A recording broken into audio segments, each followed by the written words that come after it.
compatriots, fellow Christians, this is the day that the Lord has made. We will rejoice and be glad in it.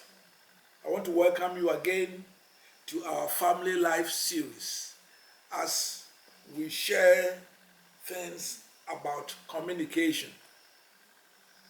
Last week, we had an overview of communication in marriage. Today, I want to talk specifically about styles of communication. In other words, what is your major style or mode of communication? Because how you communicate is very important, and if your major communication mode and style is not the best, often your other actions will be misinterpreted and you are not likely to get the most out of your marriage. As a marriage counselor with my wife for the best part of 5 decades, we have to be very careful when we are talking about specific family or couples communication style. But the good news is that almost all the major styles we find in homes are also evidenced in some of the couples we read about in the Bible. And for that matter, I would like to look at 7 communication styles in the Bible, which interestingly find itself repeated in home after home. Because you must know your dominant communication style, and if it's not good, deliberately go about changing it, or else you are going to have perennial problem in your marriage. And sad to say, sometimes it ending in divorce. Because for any marriage to break down, the first has to be a communication breakdown. In other words, the couple must come to a point whereby they cannot discuss amicably and find solutions to their misunderstanding. So let us go to the Bible, having a paranomic view, paranomic view about marriages in the Bible. First, I want to talk about Adam and Eve, the Adams. They, to me, are prototypical of many marriages.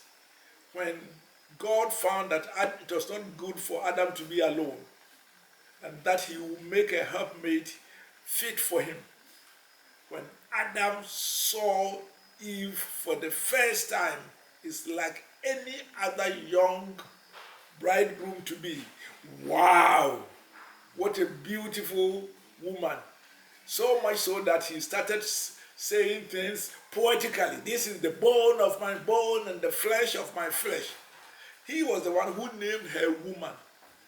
And the woman, because he has gotten his equal of my kind. It's not like the other animals, special. And you see it repeated wedding after wedding. The joy of being married, communication smooth, and having a wonderful time. However, we don't know the time between their marriage and the time they started having communication problem. But in chapter 3 of Ephesians, what I just said was in chapter 2, Adam and Eve sinned. Wow. And immediately, the first casualty of their relationship is their communication with God.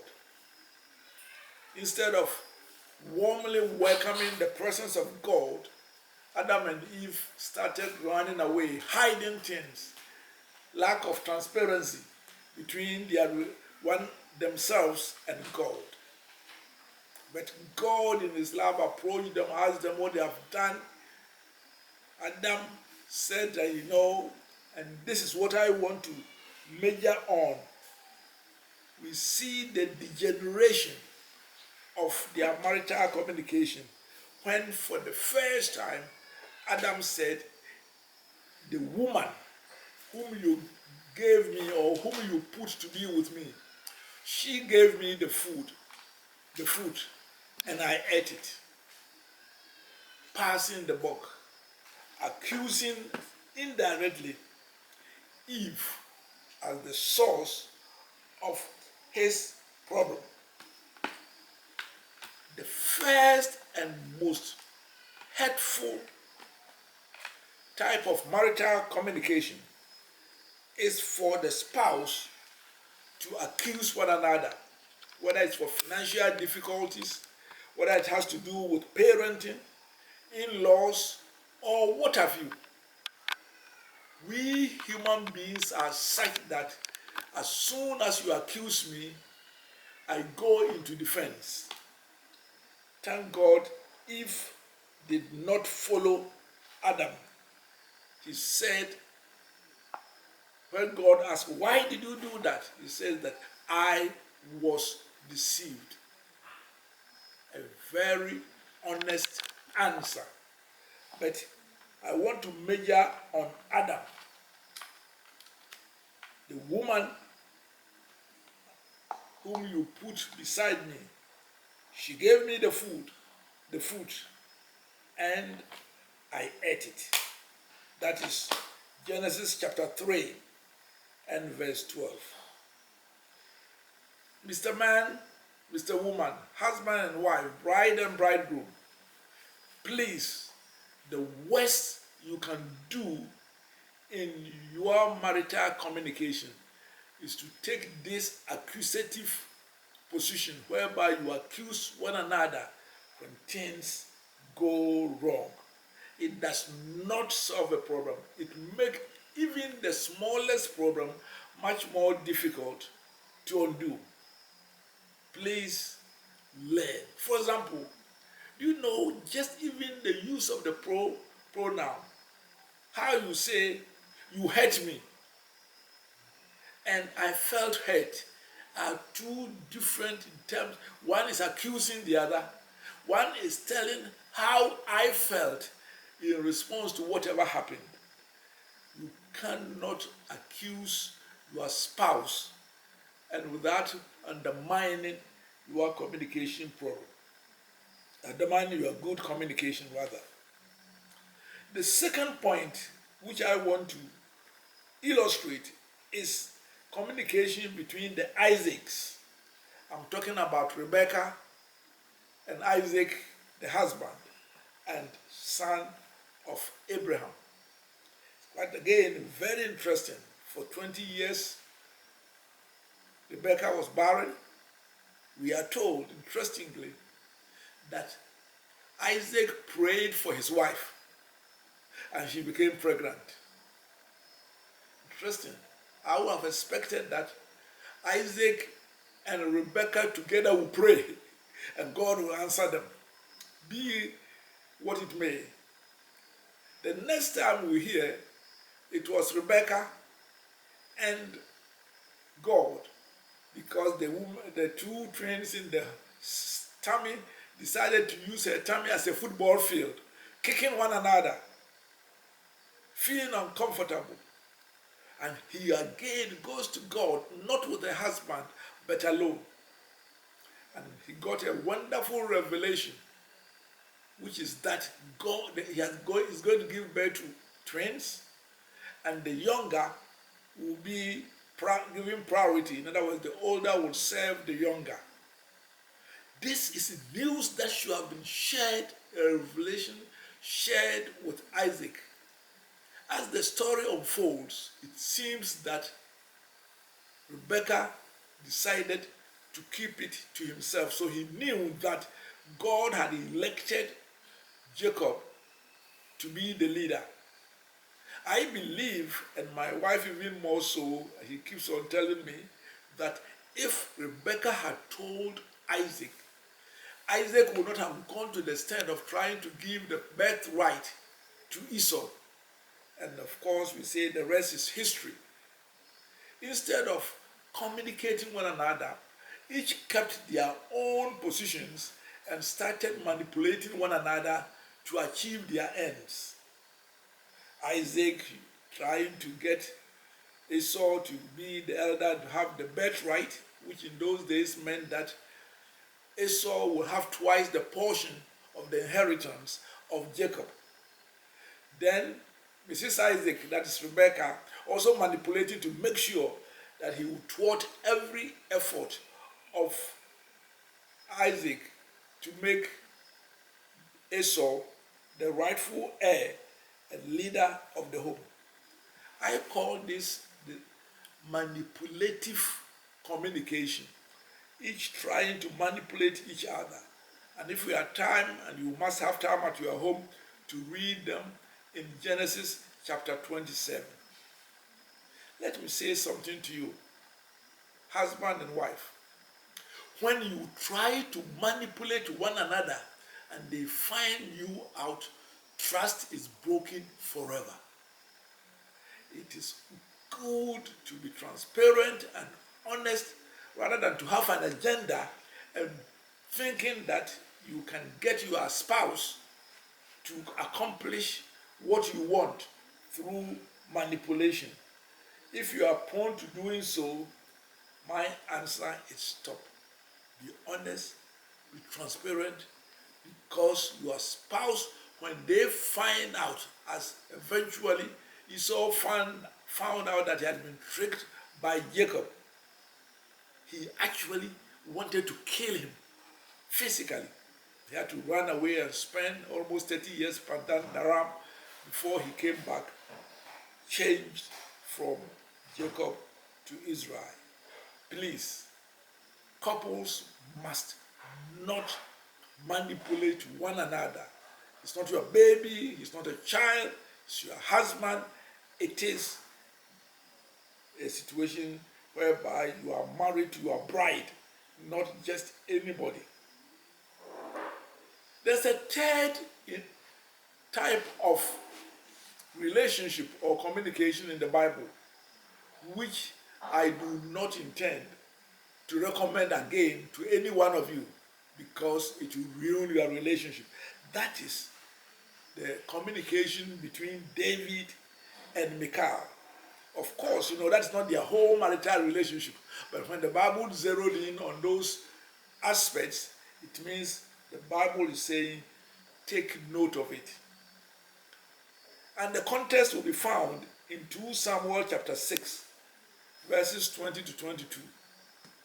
And the background is that David had gone out and was bringing the ark of God to its resting place on Mount Zion, though it was still in the tabernacle. And boy, I think that he was a bit like me, liking to dance a little bit when there's a good song and you are filled with the love of God. So he was doing his boogaloo, has taken off his shirt, tied it like a, good ever going to dance agbaja. He takes the wife's cloth, tie it around the waist, and then Charlie will do so. My friend Major Kwashega used to do so. I say that you people, when you are want to dance, then you go for your wife's piece of cloth, and we will laugh. But while David was enjoying himself praising God, Michal was in one of the palaces which has been built for her and was watching them. And when eventually the ark had been settled and David, thinking that he's coming home for a welcome to tell the wonderful feelings he had had to his wife Michal, who was the daughter of Saul, by the way. Do you know what? As soon as Michal saw him, he says, "Why do you disgrace yourselves as one of the base fellows of Israel in front of these your servant girls?" What a shame. Then comes the bombshell. David lost his cool. And instead of saying, "Oh, my dear," he says, "Yes, I'm going to do worse than this. The God who dethroned your father," unfortunately the father had died, what's here we are now? I catch the neighbor say, "What's here? the God who dethroned your father and made me the king. It is before him I was dancing, and I'm going to do even more despicable dancing in your eyes. What a shame. In other words, both Michal and David wanted to say something that will hurt the other most, to accuse each other. I called it vindictive communication. Please, anytime you are tempted to say something which you know will hurt your wife, will hurt your husband, or even your child, bite your tongue and don't do it.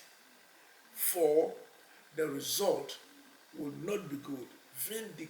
Vindictive communication, as Michal, often result in vindictive reply, as David did, and eventually they were the miserable couple, never had a child, and in this case, God says that it was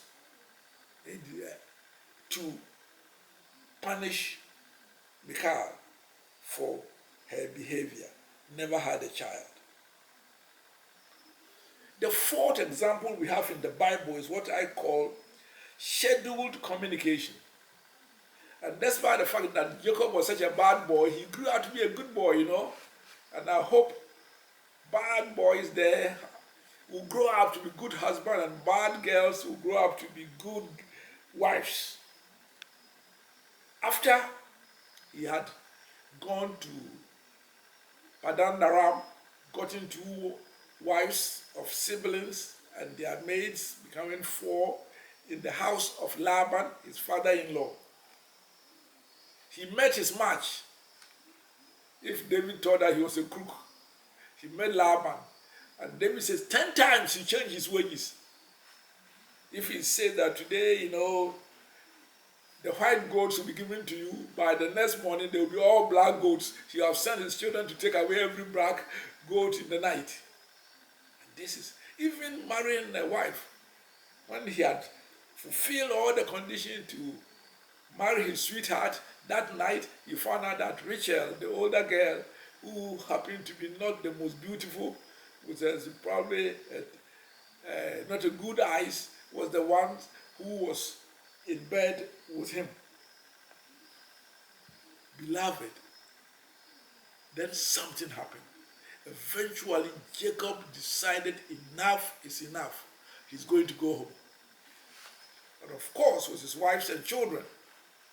And for once, we see a wonderful example for all of us couples out there. He went to the field, invited the 2 wives who were siblings to him, and said that what has been happening between myself and my father. I have decided to take a very important decision to return back to Canaan, to my people. Basically, will you go with me? Because of course they can say that they want to stay with their family and their parents. It was the girls, the wives, who said, no, we are going with you. We don't have any more inheritance in our father Laban. We have seen all that happened. Our lot is with you. For me, what the good lesson we learned about this is what I call scheduled communication. Couples must have time in which they deliberately, most of our communication is, casual.